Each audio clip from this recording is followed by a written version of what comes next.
Welcome back to another video with On Point Politics, and today I'm actually doing something a little bit different. We're going to be doing a prediction for the UK elections that are going on today. Make sure to hit the like button and subscribe to the channel if you want more content just like this. This is usually a channel that covers US politics, but I thought since the elections are today, let me study up a little bit and kind of give a sort of preliminary prediction for where I think the popular vote is going to be. Now, I don't necessarily have enough time to go ahead and do a popular vote, or at least a map of where I think all the seats are going to go, as that would take a lot of time. There are many seats on this map to go through. However, what I am going to do is kind of try to estimate where I think the popular vote is going to be. And from my understanding, I'm going to have a more unconventional prediction for this election. We see here that, for 2019, the polls were actually pretty accurate for the most part in the 2019 presidential, the elections per se, not necessarily the presidential election. We see here in 2017 that the UK elections, the Conservatives won by 2 points in the national popular vote. The Labour Party gained seats in the parliamentary in the House of Commons, and we see in 2019 Boris Johnson did very well. He was able to gain about 48 seats for his party. They won the popular vote by about 11 points in the House of Commons. And now we get to 2024, where the UK government has actually gone through a few prime ministers in the past couple of years, all within the Conservative Party. And just to give you guys an idea, the Conservative Party is not as conservative as that they actually seem to be in the name of itself. They seem to be sort of a more liberal, rhino-esque kind of party, and crime in the UK has been very rampant there. A lot of wokeism has really, taken over UK as a whole in some places. And I think that someone that's going to come out, unexpectedly victorious is going to be Nigel, Farage. I believe that's how you pronounce his name. He is the leader of the Reform Party in the UK. Now, do I think his party is going to get the majority of seats? Absolutely not. It's going to be very difficult for that. The polls in the UK tend to be more accurate than US polling, which is pretty interesting at that.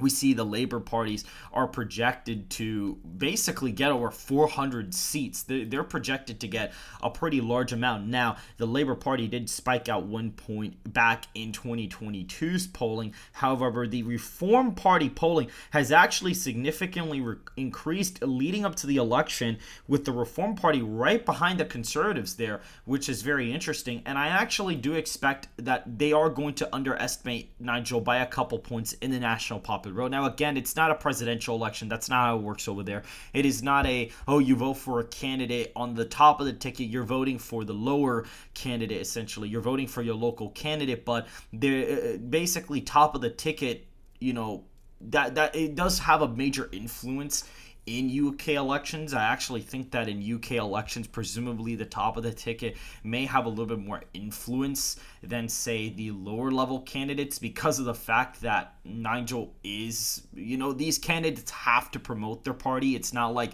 in the United States, where it's a little bit different, where we have the Electoral College and things like that, and the president will always win as long as they get their own electoral college results. Here, the leaders have to rely on the seats that are won by the party in order to be the prime minister of the country. And so that is where it's very, very important for these candidates to have to go out there. And so I think that top of the ticket is going to influence a little bit more than what people actually think. And I think Nigel is going to be underestimated by a couple points in the polling data. Right now, we are currently waiting for results. We see that in the polling average that the Reform Party has caught up to about 17% leading up to the election. The Conservatives kind of spiked back up, and the Labour Party is actually still at about 39% as of right now. Now, again, I don't know how to translate. I don't know how to necessarily translate this popular vote onto seats on a map. And yes, the polling is pretty accurate for the most part that I've gone back in the couple presidential elections, but again, I think they're going to underestimate the Reform Party by a couple points. This is just kind of what I've gathered from my own knowledge, and so here is my popular vote forecast. So the Labour Party gets about 36%, Reform gets about 22%. I'm probably the only forecast out there that has the Reform Party at 22% of the national popular vote. The Conservatives get just about 18%, the Liberal Dems get about 14%, and all the other parties get about 10%. Now, I'm going to just have this out there as like an official official record just to see what happens. I could totally be wrong. This could totally be off. The Labour Party could get like 40% and the Reform gets third and Conservatives get like 25. Like, I could be super wrong, because this is a little bit different from what the polling data is showing.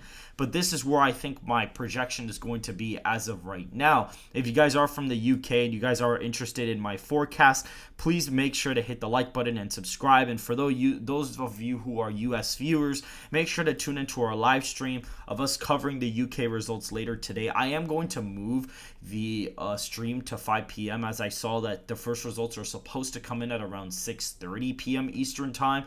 So make sure to go ahead and do that as well. I will see you guys later for tonight's stream.